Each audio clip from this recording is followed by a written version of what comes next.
Hello dear friends, मैं मोहित यादव आपके इस यूट्यूब चैनल एम की स्टडी नॉलेज में तहे दिल से स्वागत करता हूं आपका और आभार व्यक्त करता हूं। प्रिय फ्रेंड्स, आप जैसा कि सोच रहे होंगे कि आप मात्र आपके पास 30 डेज है। आज के बाद एक दिन और मतलब 31 दिन, ये दिन तो आपका निकल चुका है। आपके पास जो दिन की अवधि बची है वो मात्र 30 दिन बची है। 30 दिन में कैसे कैसे सब्जेक्ट कवर करेंगे और कैसे कैसे सब्जेक्ट कवर नहीं करेंगे, वो सारी रणनीति इस वीडियो में होने वाली है। वीडियो को अंत तक देखना दोस्त, वीडियो को अंत तक देखना, क्योंकि ये वीडियो बहुत इम्पोर्टेंट है। और इम्पोर्टेंट के साथ साथ ये वीडियो उन लोगों के लिए भी है जो बिल्कुल तैयारी नहीं करी है या वो तैयारी अब स्टार्ट करने वाले हैं। कैसे रणनीति बनाएंगे, कैसे नहीं बनाएंगे, क्योंकि एक्चुअली में इस पर लाइट का प्रकाश ज़्यादा आ रहा है, इसलिए मैंने अपना ऐनक का यूज किया है इस वीडियो में। तो दोस्तों, मेन मुद्दा पर आते हैं हम कि अब तैयारी कैसे करें। फ्रेंड्स, तैयारी के लिए एक ही माध्यम है, रणनीति। रणनीति एक रणनीति होती है 20% छोड़ना, 20%, मतलब 80x20, मतलब 80% सिलेबस हमें वो कंप्लीट करना होगा जहाँ पर हमें इम्पोर्टेंट क्वेश्चन होंगे, इम्पोर्टेंट आंसर होंगे, जो प्रीवियस ईयर या PYQ जो बार बार पूछे जाते हैं या एनालिसिस किए जाते हैं, हम उन चीज़ों की अवधि करेंगे। प्रिय फ्रेंड्स, जैसे मैं एक प्रश्न लेता हूँ और मैं आपको इसमें पूरा समझाऊँ। आपको मात्र मात्र 5 दिन, मतलब एक सब्जेक्ट पर 5 दिन बच रहे हैं। उन दिनों को कैसे यूज करेंगे, कैसे नहीं यूज करेंगे, वो अब इस वीडियो में नेक्स्ट लॉन्ग वीडियो होने वाली है। इसमें कोई पढ़ाई दिक्कत नहीं है आपको, और मैं जो भी बताऊँगा वो डाटा एनालिसिस बताऊँगा, क्योंकि दोस्त न्यूरोलिंग्विस्टिक साइंस के अनुसार हमने जो माइंड की थ्योरी है वो भी हम डेवलप बताते हैं कि कैसे कैसे ट्रेनिंग की जाती है इसकी। और आपको एक चीज़ की जानकारी अवश्य होनी चाहिए कि 30 दिन में सिलेबस कैसे कंप्लीट करें। बहुत से बच्चे ऐसे होंगे कि जैसे विज्ञान है उसी को लेके पढ़ रहे होंगे, या 10th हो या 12th क्लास में, दोनों की बात कर रहा हूँ, या जैसे फिजिक्स है 12th क्लास की, तो उसी को पकड़े पड़े होंगे, या केमिस्ट्री है उसी को पकड़े होंगे। नहीं दोस्त, जितनी क्लास के अंदर जितनी क्लास के अंदर हिंदी है इम्पोर्टेंट, उतना ही विज्ञान इम्पोर्टेंट। अर्थात 100 अंक की विज्ञान आ रही है, 100 ही अंक की वो है, अर्थात 30-30 नंबर जोड़ने के बाद बता रहा हूँ मैं। जैसे 70 अंक का आपका पेपर आ रहा है, 70 अंक में से इतना ही हिंदी का है और उतना ही उसका है। मतलब हर सब्जेक्ट को हमें एक महत्वपूर्ण देना होगा। बहुत से बच्चे सोशल साइंस नहीं पढ़ते हैं, लेकिन सोशल साइंस एक अपने आप में लॉन्ग सब्जेक्ट है। इसकी तैयारी आप 5 दिन में करेंगे, कैसे करेंगे वो अभी सब इस वीडियो में होने वाला है। अब आते हैं मेन मुद्दा पर कि कैसे तैयारी करते हैं। ठीक है दोस्त, तो मैं कैमरा को नीचे करता हूँ ताकि मेरे रजिस्टर पर आपकी निगाह पड़ जाए। कोई बात नहीं, मैं आपको ऐसे ही बता दूंगा। चलो, जैसे 5 डे, अब जैसे आपकी हिंदी सब्जेक्ट है, एच हिंदी के लिए दोस्त 5 डेज हैं। 5 डेज कैसे हम इम्प्लाई करेंगे? देखो, 1 डे में आपको क्या कंप्लीट करना है?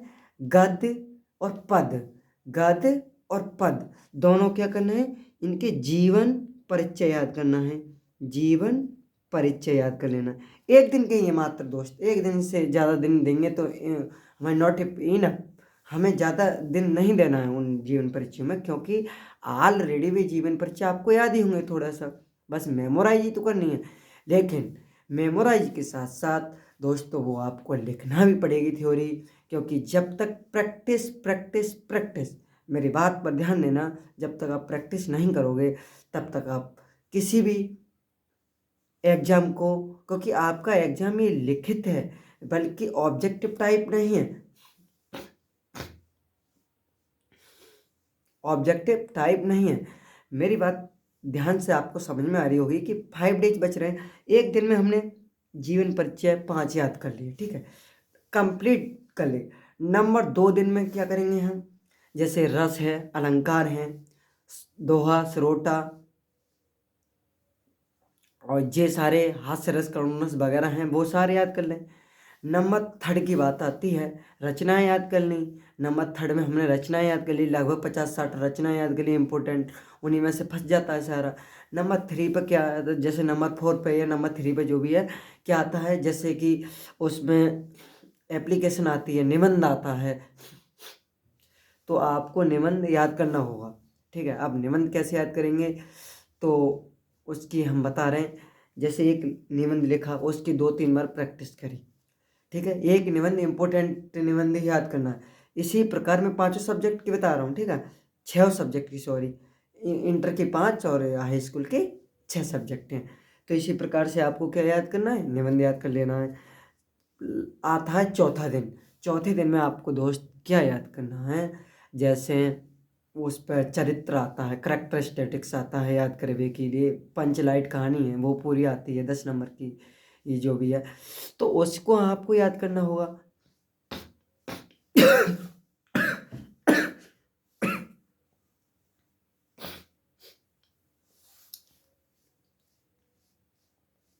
दोस्त सॉरी दोस्त, मैं कुछ बताने जा रहा था और अचानक तबीयत थोड़ी सी, दोस्त मैं आपको, हाँ, कुछ बताने जा रहा था, बीच में थोड़ी सी हेल्थ ने प्रॉब्लम कर दी, उसके लिए मैं क्षमा चाहता हूँ आपसे, क्योंकि वीडियो में अवरोध उत्पन्न हुआ होगा, उसके लिए मैं आपका हृदय से क्षमा प्रार्थी हूँ इस चीज़ का। चलो नेक्स्ट चीज़ पे चलते हैं, कोई दिक्कत नहीं। अब इसी प्रकार से हमें इंग्लिश में याद करना है भाई, हमें प्रोज, पोइट्री और सप्लीमेंट्री 3 पार्ट होता है, तीनों पार्टों के क्या करना है, 2-3 दिन शॉर्ट आंसर और लॉन्ग आंसर याद करना है, एप्लीकेशन याद करना है। चौथे दिन में आपको ग्रामरिकल सारी कंप्लीट करना है। अब जो 5वां दिन होगा सभी सब्जेक्ट का, जैसे वन डे 1 2, इसी प्रकार 5वें दिन में आपको रिवीजन ही रिवीजन करना है। कम से कम 8 से 10 बार उस चीज़ को लिख कर देखना होगा। समझ में आ गई नहीं बात मेरी? 8 से 10 बार जब लिख के देख लोगे तो आपको इतना तो कॉन्फिडेंस हो ही जाएगा कि आप क्वेश्चन को बना लिख लोगे। अब जिन बच्चों को याद नहीं हो रहा है वो कैसे याद करेंगे? एक होती है एमएमएम टेक्निक। एमएमएम टेक्निक का मतलब है मूव मेथड मूविज टेक्निक, या तो आप इससे लॉन्ग आंसर याद कर लो। एक होती है ड्रिप्स टेक्निक, या तो आप इससे याद कर लो।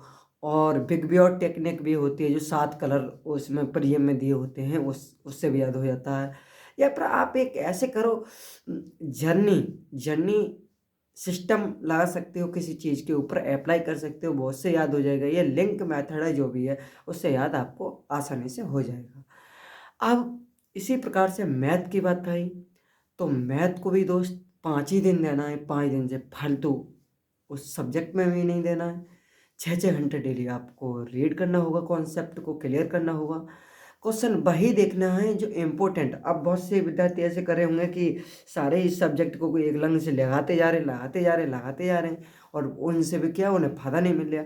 तो दोस्त पेपर में जाके देखोगे तो बवंडर स्टार्ट हो जाएगा। नहीं, हमें बस वही क्वेश्चन देखना है जो इम्पोर्टेंट हो, अर्थात इम्पोर्टेंट की दृष्टि हो। जैसे पी वाई क्यू लगभग 5 साल के हमें प्रीवियस ईयर क्वेश्चन देखना, 5 साल में से पेपर आपका फंस जाएगा। और 2-4 एनसीईआरटी के जो एग्जाम्पल हैं उन्हें भी आप देख लेना नहीं, पढ़ लेना। और जो चैप्टर 6 में ये थ्योरम है, दो दो जो थ्योरम इम्पोर्टेंट हैं वो भी याद कर लेना। ट्रिग्नोमेट्री भाई अच्छे नंबर देखी जाती है, और वहाँ से भी क्वेश्चन आते ही आते हैं, वे याद कर लेना। और बात रही हमारी, तो हम 6 तारीख से आपकी, मतलब 6 तारीख शाम को कोशिश करेंगे कि एक वीडियो लॉन्ग बनाई जाए, जिसमें मैथ के इम्पोर्टेंट क्वेश्चन हों। और 7 तारीख को हम अपलोड एक और कर देंगे, जिसमें साइंस अपलोड हो जाएगी। लगभग साइंस की 4 वीडियो हम बनाएंगे, और 4 वीडियो में साइंस को हम खल्लास कंप्लीट करने की कोशिश करेंगे। इसी प्रकार मैथ की हम देखें तो मैथ की लगभग 2 वीडियो बनाएंगे, क्योंकि हमारे पास कंटेंट अवेलेबल है इस चीज़ का बना हुआ। ठीक है, ये देखो, ये लिख रहा होगा 10th क्लास इम्पोर्टेंट, आपको नहीं दिख रहा हो तो देख लेना। ये छप रहा है 10th class most important question. इसमें क्या है दोस्त, ये नोट्स है, देखो बहुत बढ़िया बारीक तरीक़ा से हमने इसे ड्राइव किया है अपने हाथों से। और इसमें लगभग हर हर चैप्टर के 10 क्वेश्चन लिए हैं, ज़्यादा नहीं है। मैंने लगभग ये 10 चैप्टर तक ही कंप्लीट कर दिया है, और ये अगले 4 चैप्टर हैं वो अब हम बनाएंगे 6 तारीख के बाद। इसके मोस्ट इम्पोर्टेंट क्वेश्चन की सीरीज करेंगे। और इसी प्रकार आप और भी सब्जेक्ट पर ध्यान दे सकते हैं। ये नहीं है कि एक ही सब्जेक्ट को पकड़ के बैठे, जैसे बोरियत फील हो जाए आपको तो आप एक सब्जेक्ट से दूसरे सब्जेक्ट पर जा सकते हैं, ठीक है। थोड़ी देर ब्रेक ले लें। अब बात आई शरीर को हेल्थ कैसे करें दोस्त, थोड़ी बहुत योगा वगैरह कर ले करें आप। जब योगा कर लोगे तो आपको थोड़ी सी संतुष्टि बनेगी इस चीज़ में, दिमाग शांत होगा, पढ़ने में मन लगेगा। और मैं कुछ व्यक्तिगत आपको बताऊं जो मोस्ट इम्पोर्टेंट है। पढ़ते समय बोल बोल के नहीं पढ़ना है, जीभ तालू पर लगा के पढ़ना है। और दूसरी बात, इष्ट डायरेक्शन में बैठ के पढ़ना है। ये बहुत इम्पोर्टेंट है, क्योंकि एक विद्यार्थी के अंदर इष्ट डायरेक्शन होना ज़रूरी है। जिस प्रकार सूर्य की दिशा निकलती है उसी प्रकार हमें उस दिशा में बैठना हो। और बात हम कह रहे हैं 100% की गारंटी दे रहे हैं कि याद होने की जल्दी टेक्निक है, जल्दी याद हो सकता है, ठीक है। इसके वीडियो इतनी ही रहने देते हैं, मिलते हैं नेक्स्ट वीडियो में। आपका दिन शुभ मंगल में हो। और इसी प्रकार आप हमारी वीडियो को लाइक तथा शेयर करना मत भूलना, और अपने फ्रेंड्सों में भी शेयर करना, क्योंकि ये वीडियो बहुत इम्पोर्टेंट है, आपको बहुत जानकारी देके गई होगी। आशा करता हूँ कि वीडियो अच्छी लगे तो अपने फ्रेंड्स में शेयर करना, और ज़्यादा से ज़्यादा देखते हैं इस पर वीडियो पर कितने लाइक आते हैं, उसी हिसाब पर हम वीडियो स्टार्ट बनाएं। जय हिंद, जय भारत। मिलते हैं नेक्स्ट वीडियो।